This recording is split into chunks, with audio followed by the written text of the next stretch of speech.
था, तेजस्वी को हारना ही था। दूसरी बात नीतीश कुमार को हारने का था कि इन्होंने कैंडिडेट दे दिया मंडल को। मंडल उतना फाइटर वहां से था नहीं। शंकर सिंह वहां जो है अपनी एक भाई बोलते रहना है, कुछ ना कुछ बोलते रहना है ना, ठीक है। लेकिन उसको जिता, शंकर सिंह को जिताने में बीजेपी जदयू सबका हाथ था। तो मतलब क्यों उनको टिकट नहीं दिया गया? जीतेंगे भी किस सीट पर सर? तरारी वाले पर सुनील पांडे जीतेंगे भी। अगर अपने लड़ते हैं तो अच्छा से ही जीतेंगे भी। बेटे लड़ेंगे तो नहीं? ना बेटा में तो अपने मेरा बेटा को, एक तरफ तो जीतन राम मांझी हैं, दूसरे तरफ आरजेडी से जीत के गए हैं, वहां पर तो सांसद बन गए। वहां भी सुना जा रहा है कि अपने बेटे को सेट करने में लगे। वो भी अपने बेटे को सेट करने में लगे हैं। जगदानंद भी अपने बेटे को। पनोरमा ग्रुप, जो सोचता है वो करता है।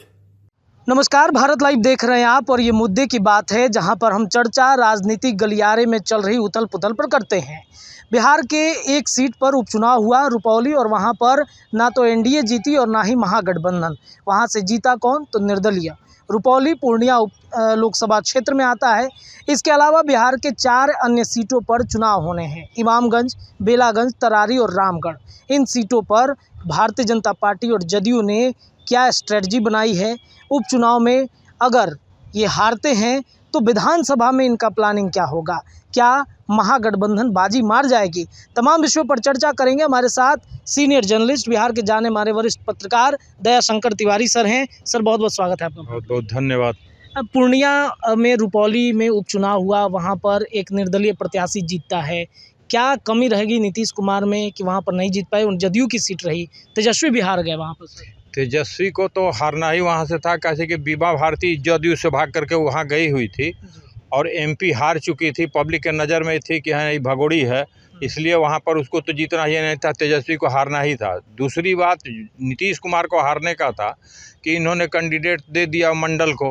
मंडल उतना फाइटर वहाँ से था नहीं। शंकर सिंह वहाँ जो है अपनी एक टीम बनाए हुए हैं, सामाजिक कार्यकर्ता हैं, ठीक है, और जनता में उनकी बहुत अच्छी पकड़ है, ठीक है। इसके चलते शंकर सिंह को जीतना ही था, ठीक है। लाख वहाँ कोशिश करते लेकिन शंकर सिंह को ही जीतना था।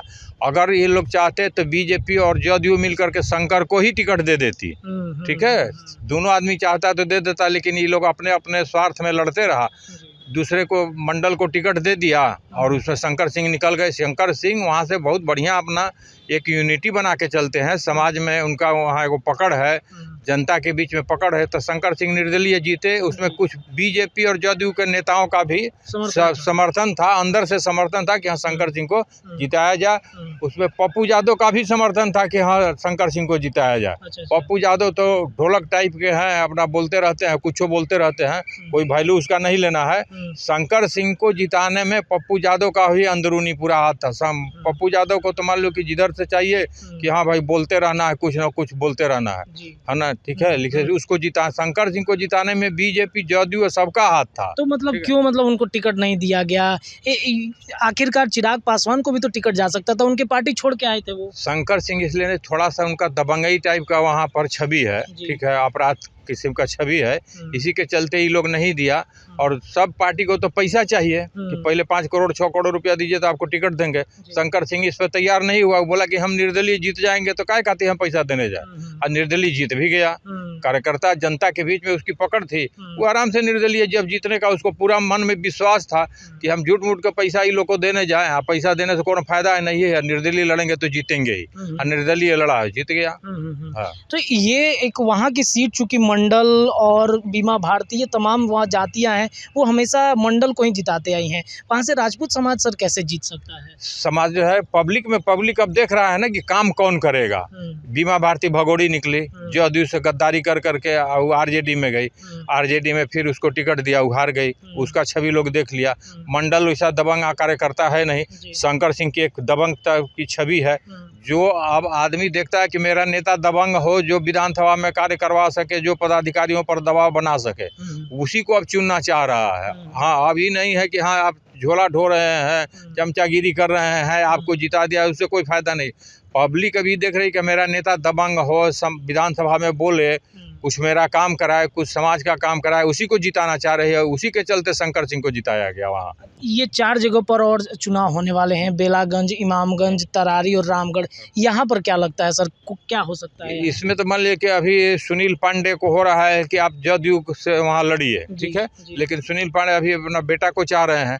अब बेटा को लोग चाह रहे हैं, तब 4 बेटा है उनको, बेटा में लड़ाई हो जाएगा कि हमको तो हमको। जदयू चाह रहे कि नहीं सुनील पांडे ही लड़े। नीतीश कुमार से सुनील पांडे मिल भी चुके हैं और सुनील पांडे लड़ेंगे तो वहाँ से जीतेंगे भी। किस सीट पर सर? तरारी वाले पर सुनील पांडे जीतेंगे भी। अगर अपने लड़ते हैं तो अच्छा से ही जीतेंगे भी। बेटे लड़ेंगे तो नहीं ना बेटा में तो अपने मेरे बेटा को टिकट अगर दिलवा दिए तब बेटा अपने चारों बेटा में लड़ाई शुरू हो जाएगा कि हमको तो हमको। ठीक है, इसीलिए सुनील पांडे थोड़ा पसोपेश में है और उन्हीं को लड़ना भी चाहिए। वो सीट निकाल लेंगे और उसके बाद तो बीजेपी और जदयू मिल करके अपना तीनों तय कर लेगा। जैसा कैंडिडेट देगा वैसा जनता करेगी। ये एक लिटमस टेस्ट माना जा रहा है उपचुनाव का, 4-5 जगहों पर।